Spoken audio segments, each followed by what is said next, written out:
신앙생활에 있어서 제일 중요한 게 뭘까? 여러 가지가 있겠죠. 근데 이 신앙생활의 본질은 저는 변화라고 생각을 합니다. 종교개혁 주일이 이제 10월 마지막 주일이 종교개혁 주일이고, 우리 10월 달은 우리 개신교가 종교개혁을 한 지 이제 딱 500주년이 되는 여러 가지 의미 있는 달이기도 한데, 이 종교개혁을 한 친구들, 마틴 루터나 쯔빙글이나 이런 분들이 한결같이 원했던 것은 변화였습니다. 천주교가 가지고 있었던 그 구태의연한 모습들, 직제라고 하는 것으로 감싸져 있으면서 그 안에서 권력 암투가 일어나고 그 안에서 서로 좋은 자리 차지하려고 머리싸움하고 이런 것들에 신물이 난 교회가 그런 교회이어서는 안 되겠다, 이런 생각으로 교회를 개혁해 나간 겁니다. 그래서 이 중세교회로부터 개혁이 일대 사람들의 사고방식, 가치관을 다 변화시킨 거죠. 르네상스 이후에 이 종교개혁으로 인해서 교회와 사람들의 삶이 바뀌게 된 겁니다. 중세시대까지 여러분들이 세계사를 보시면 아시겠지만 봉건 영주 제도가 유럽에 늘 자리를 잡으면서 사람들을 갈취하고 착취하고 영주의 중심의 삶이 결국 유럽을 이끌었지만, 그 유럽은 하나님을 믿고 예수님을 믿는다고 하지만 그들의 삶이 굉장히 열악했습니다. 1500년 정도 됐을 때 유럽은 먹을 게 없는 기근이 들어서 유럽 인구의 3분의 1이 죽죠. 유럽 인구의 3분의 1이 죽던 일들이 3번 있었습니다. 그게 뭐냐면, 한 번은 식량이 없어서 유럽 인구의 3분의 1이 죽었고, 또 한 번은 흑사병, 이 패스트가 돌아서 유럽 인구의 3분의 1이 죽었고, 또 한 번은 여러분 잘 아시는 십자군 전쟁으로 인해서 유럽 인구의 특히 남자들의 3분의 1 이상이 죽게 됩니다. 그래서 유럽이 사실은 멸망당할 정도로, 그렇게 멸족당하는 거 아니냐, 유럽이 없어지는 거 아니냐, 이럴 정도로 큰 위기를 만났을 때 르네상스가 일어났고 종교개혁이 일어났고, 그 다음엔 이어서 산업혁명이 일어났습니다. 그래서 삶의 질이 완전히 달라지고 중산층이 생기고, 이 중산층이 생기면서 그 중산층을 중심으로 한 개신교회가 자리를 잡으면서 이 개신교회를 중심으로 해서 유럽이 탄탄해져 나가기 시작을 한 겁니다. 제가 유럽을 이렇게 가보았는데, 유럽을 이렇게 가보면 이 천주교를 아직도 신봉하는 교회들 있는 나라들은 보면, 제가 늘 말씀드리잖아요. 가보면 5시에 가게가 문을 닫는다. 그러면 물론 사회주의 국가이기도 했지만 5시에 문을 닫으면 우리는 5시까지 손님을 받지 않습니까? 그런데 그 유럽은 5시 문을 닫는다 그러면 4시 20분부터 청소를 하고 5시에 점원이 퇴근을 합니다. 그러니까 저녁에는 갈 데가 없어요. 먹을 데도 없습니다. 배가 고파도 컵라면 끓여 먹는 방법밖에 없더라고요. 그러니까 이 사람들이 일도 안 하고 의욕도 없고, 제가 헝가리 그 부다페스트에 가서 이제 그곳에서 유럽에 배낭여행을 했었는데, 이 부다페스트를 우리 큰아이가 그 교환학생으로 가 있었습니다. 북한 정치한다고 그래가지고 부다페스트 코르비누스 대학이라고 하는 곳에 교환학생으로 가 있어서 이제 들어올 때 저는 안식년을 맞이해서 이제 안식년 여행을, 우리 딸이 들어오는 것과 겸해서 배낭여행을 했는데, 부다페스트에 갔더니 젊은 청년이 삼성 공장이 거기 부다페스트에 있어요. 삼성이 그 부흥강사 목사님 말씀처럼 삼성이 없는 데가 없습니다. 근데 젊은 친구들이 부다페스트에서 있는 젊은 친구들이 삼성을 안 다닌대요. 왜 안 다니냐? 월급이 다른 데보다 1.5배에서 2배 더 많이 주고 삼성을 다니면 참 그 여러 가지 자긍심도 있고, 우리는 삼성을 다니려고 얼마나 애를 씁니까? 학생들이 말이죠. 취업하려고. 근데 거기 안 다닌다는 거예요. 왜 그러냐 그랬더니, 출근하는 시간이 지하철을 타고 1시간 반 정도 가는데, 그러면 하루에 3시간을 출근하는데 버린다는 거예요. 그러면 돈이 아무리 많이 내가 벌어도 출근하는데 하루에 3시간씩 버리면서 내 인생을 허비하기 싫다. 그래서 안 간다는 거예요. 우리하고는 생각이 안 맞는 거죠. 우리 생각에는 저런 정신 나간 녀석들이 있나 이런 생각이 들 정도로. 그러니까 노동이라든지 일하는 것, 자기 개발이라든지 이런 개념이 전체가 없습니다. 그러니까 유럽이 지금 독일을 중심으로 해서 경제가 재편이 되고 정치가 재편이 되는 이유 중에 하나는 전 그런 생각해요. 이 독일이 개신교회가 제일 많이 발달해 있고, 어쨌든 독일 교회가 아직도 그래도 독일 교회는 목사님들이 나라에서 월급을 받는 목사들입니다. 독일은 종교세를 냅니다. 그래서 독일이 좀 아직까지도 개신교회가 살아있어서 그렇지 않을까. 그들의 근면한 정신, 유럽을 이끌어가는 희생정신, 이런 것들이 개신교회에서 비롯된 것 아니겠는가. 그런 변화가 없었으면 지금의 유럽은 없다. 이런 생각이 듭니다. 아마 유럽이 이제 그 명품 브랜드들이 명품의 그 효력을 잃어버리면 이 유럽 가운데 못 사는 나라들이 굉장히 많아질 겁니다. 저는 그런 생각을 하고 돌아온 적이 있었는데, 그 한 사람의 변화가 사람들을 살리는데 역할을 그렇게 크게 했다. 저는 그렇게 생각을 합니다. 그러니까 여러분, 내가 변화한다고 해서 무슨 세상이 변하겠느냐 이렇게 생각하시는 분들이 계실는지 모르겠지만 절대 그렇게 생각하지 마세요. 나 한 사람의 변화가 세상을 바꿀 수 있습니다. 나 한 사람의 기도가 세상을 바꾸는 겁니다. 이 변화가 그만큼 중요하다는 거죠. 선교하는 것도 충성하는 것도 사실은 변화되지 못하면 할 수 없는 겁니다. 그리고 교회도 그렇고 뭐든지 이 변화된 교회와 변화된 성도가 주의 일을 감당하고 놀라운 기적을 만들어내는 겁니다. 사도 바울이 예수님을 만나고 난 뒤에 위대한 고백 아시지 않습니까? 고린도후서 5장 17절의 말씀, 그렇게 그런즉 누구든지 그리스도 안에 있으면 새로운 피조물이라. 이제는 보라, 이제는 새 것이 되었도다. 이런 말씀을 하십니다. 이 말씀을 어떤 목사님은 그런 얘기를 하더라고요. 자기는 매일 그 사모님을 만날 때마다 사모님을 매일 만날 때마다 그렇게 얘기한대요. 사모님을 만날 때마다 보라, 새 것이 되었도다. 그렇게 얘기를 하면서, 지금 무슨 뜻인지 모르시는 분들은 할 수 없고요. 사모님을 만날 때마다 그렇게 얘기한대요. 보라, 새 것이 되었도다. 그러면서 만난답니다. 참 좋은 방법인 것 같아요. 여러분, 오늘 집에 돌아가셔서 남편을 만나실 때 남편을 보라, 새 것이 되었도다 이러면서 한번 만나보시기 바랍니다.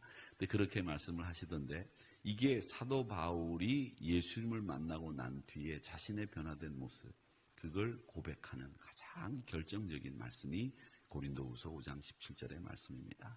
사도행전에 보더라도 사도행전에 보면 자신이 다마스커스로 가다가 예수님 만나서 변화된 모습을 3번 서술하고 있어요. 9장에서 한 번, 22장에서 한 번, 26장에서 한 번. 물론 자기가 예수님 만났던 그 간증을 대상이 다르게 그렇게 고백을 하고 있지만, 그 고백을 사도행전에서 3번씩이나 고백하는 이유는 뭐냐면, 자기 인생에서 그 변화가 자기 삶을 바꾸고 세상을 바꿀 수 있다고 하는 확신이 있었기 때문에 그는 사도행전에서 석 장에 걸쳐서 그렇게 자신의 변화를 이야기하고 있다라고 하는 겁니다.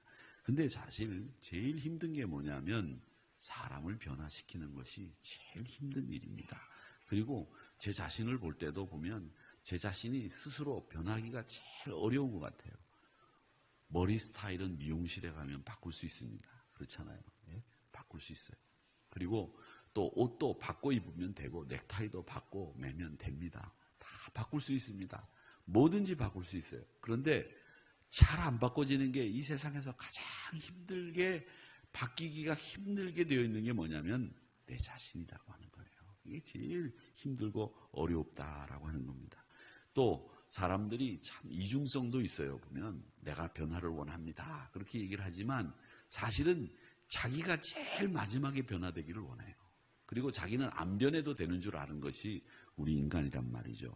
이 새롭게 변화되는 것을 위해서 외국 여행도 가고 유학도 가고 뭐 공부도 하고 그럽니다. 그리고 어떤 분들이 이런 거 있잖아요. 저는 그런 생각을 해요. 외국에 나가서 견문을 넓히러 간다. 그렇게 얘기를 해요. 외국을 좀 배우러 가는 거 아닙니까? 그 배우러 가면 다 배워야 되는 거죠. 그런데 우리는 배우러 간다 그러면서 짐 속에 뭘 넣어가느냐? 김 넣어가고 고추장 넣어가고 절인 그 깻잎 넣어간단 말이죠. 배우러 가면 뭐 더 배우냐?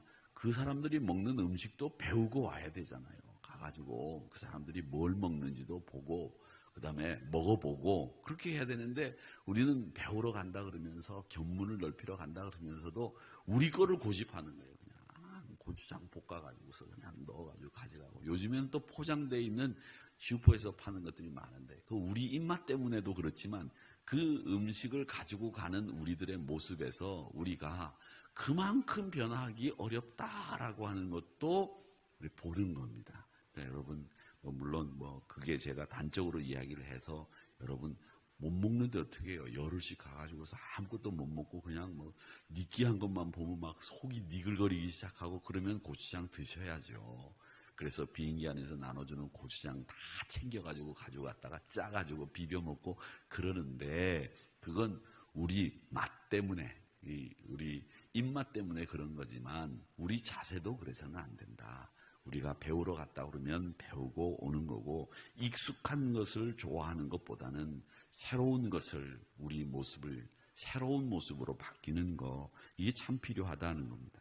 교회 안에서도 마찬가지입니다. 우리가 신앙생활 하면서 예수 믿지만 예수 믿는다고 하면서도 옛 품성, 기질 그대로 다 고집을 하면서 옛 삶의 방식대로 사는 거 그건 예수 믿는 거 아닙니다. 예수 믿는다고 하면 내가 예수님을 입으로 시인하는 순간부터 내 예전의 삶을 다 버리고 내 기질도 내 품성도 하루아침에 바꿀 수는 없지만 바꾸어 나가기 위해서 애를 써야 됩니다. 그러니까 변화되기 싫어하고 변화되지 않는다고 하면 사실은 제일 중요한 건 우리 기독교가 존재할 필요가 없을 정도로 이 변화라고 하는 것은 정말 중요한 것입니다. 톨스토이는 뭐라고 그랬느냐 하면 기독교인은 세상을 변화시키기 위해서 기도하는 사람이다. 세상의 변화, 인류의 변화를 위해서 기도하는 사람이 기독교인들인데 그런데 정작 이 세상을 변화시키고 인류를 변화시키기 위해서 기도하는 사람이 적은 것 같다. 그렇게 얘기를 합니다. 왜냐하면 자기 자신의 변화를 위해서 기도하는 사람은 정말 없다고 하는 것을 톨스토이가 이야기를 했습니다. 여러분, 내가 세상을 변화시키기 위해서 기도하는 것도 중요하지만 내 자신을 변화시키기 위해서 기도하는 것이 정말 필요하다라고 하는 것을 오늘 우리가 꼭 기억해야 됩니다. 오늘 말씀에 보면 예수님이 베드로, 야고보, 요한 세 명의 제자를 데리고 산에 오르셨습니다. 근데 그 산에 오르셨는데 이 산에서 변형이 되었어요. 3절의 말씀에 보니까 뭐라고 되어 있느냐 하면 이렇게 되어 있습니다.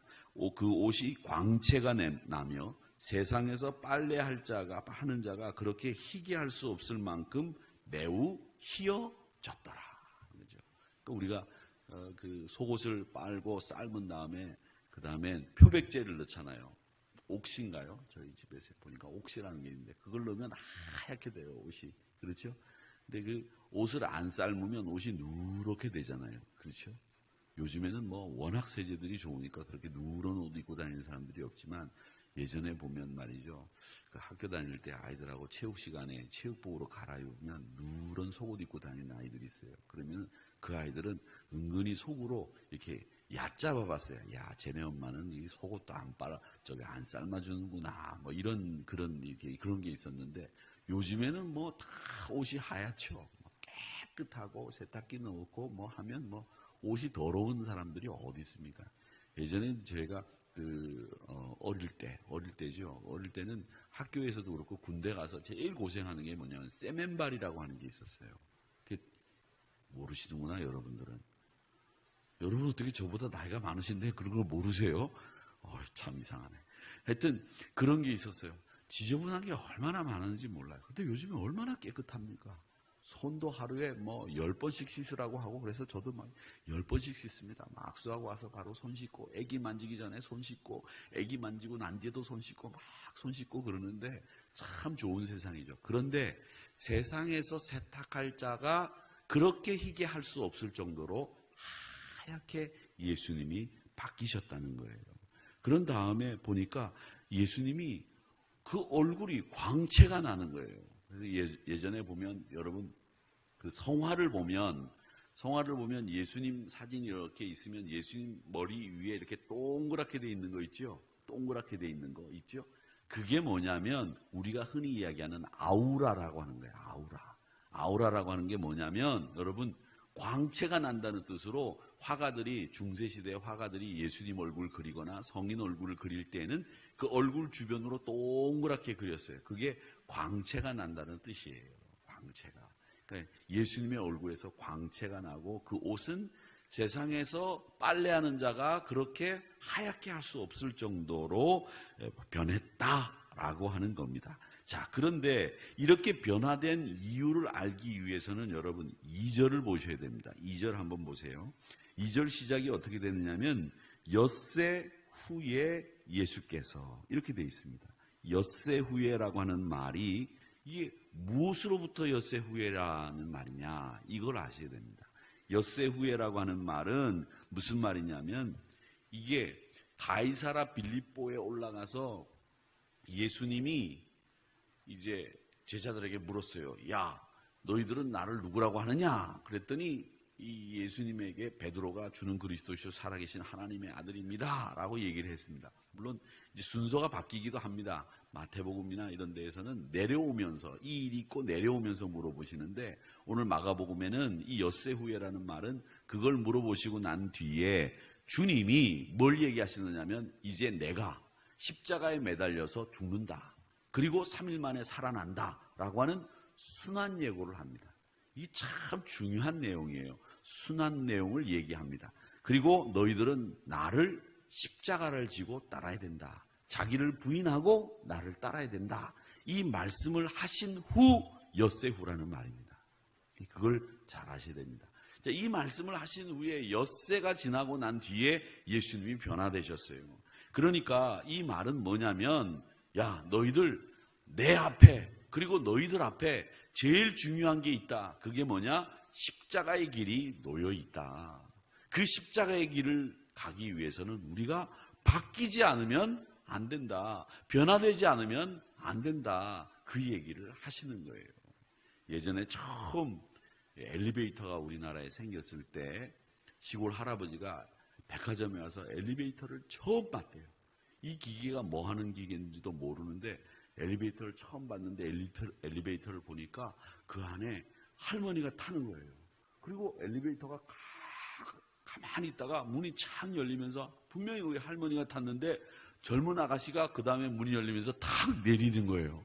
그래가지고 할아버지가 이 엘리베이터를 처음 보고 할머니가 들어갔다가 아가씨가 나오니까 거기서 그냥 죽으라고 뛰셔가지고서 할머니를 찾은 거예요. 그래서 왜 그러냐 했더니 할머니 빨리 와라고.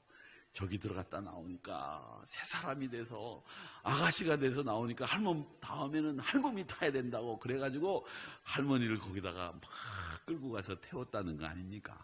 그 얘기는 뭡니까? 여러분, 할아버지도 마음속에는 할머니하고 오랫동안 같이 할머니 최고야 그러면서 살았지만 그 엘리베이터를 보는 순간에 할머니가 탔다가 아가씨가 나오니까 눈이 헛헛 뒤집힌 거예요. 그래가지고 할머니를 데리고 뛰었다는 얘기가 있습니다. 변화가 그렇게 중요하고 좋은 겁니다. 이 말씀은 우리가 십자가의 길을 가기 위해서는 변화되지 않으면 안 된다. 왜? 그 십자가의 길은 고통의 길이요, 좁은 길이요, 죽음의 길이요, 정말 우리가 살 수 있는 길이지만 우리 눈으로 보기에는, 우리가 판단하기에는 어렵고 힘든 길이기 때문에 변화되지 않고 용기 없으면 갈 수 없는 길이기 때문에 너희들이 이 십자가의 길을 가려면 어떻게 해야 되느냐? 변화되어야 된다고 하는 것을 보여주시기 위해서 베드로와 야고보와 요한 앞에서 우리 주님은 세상에서 빨래하는 자가 그렇게 희귀할 수 없을 정도로 하얗게 변형된 모습을 우리에게 보여주셨다라고 하는 겁니다. 그 주님의 영광을 보여줌으로 말미암아 저는 이 말씀을 통해서 우리는 다시 한번 이 말씀을 볼 때마다 우리에게 필요한 것은 변화라고 하는 것을 배운다라고 하는 것을 아시고 오늘 집에 돌아가셔서 정 내 마음을 바꾸기가 어렵거든 여러분 날마다 여러분의 마음을 바꾸시거나 아니면 바꾸시기가 어려우시면 머리 헤어스타일이라도 오늘 하루는 가르마를 이쪽으로 탔다가 이쪽으로 바꾸든지 이렇게 한번 해보시기 바랍니다. 저희 학교 다닐 때 저희 옆 학교에 선생님이 한 분 계셨는데 그 선생님은 이 가르마가 매일 변하셨어요. 보름 때는 딱 가운데 가르마가 있어요. 그래서 그 선생님 그 가르마를 보면 오늘이 보름이구나라는 걸 알 수 있었어요. 그래서 매월 초에는 이쪽 오른쪽에 가르마가 있다가 이게 하루씩 이렇게 넘어가요. 그래서 보름이 되면 딱 가운데 있다가 말일이 되면 가르마가 이쪽으로 와요. 아, 오늘 말일이구나. 그러다가 또 초하루가 되면 가르마가 여기가 있고, 그래서 그 선생님의 가르마를 보면 오늘이 한 달 중에 언제구나라는 걸 알았습니다. 나중에 그 얘기는 또 하겠습니다만 시간이 많이 가가지고 이제 끝내야 될 때가 됐으니까 그 얘기는 나중에 또 할게요. 참 특이한 분들 제가 많이 만났어요. 그런 선생님도 계셨습니다. 늘 변화하기를 소망하며 그 변화는 우리로 십자가의 길을 가기 위해서 주님이 필요로 요구하시는 것이 바로 변화다라고 하는 것을 기억하시면서 오늘도 십자가의 길을 담대하게 용기 있게 가시는 저와 여러분이 되시기를 주님의 이름으로 축원합니다. 아버지 하나님,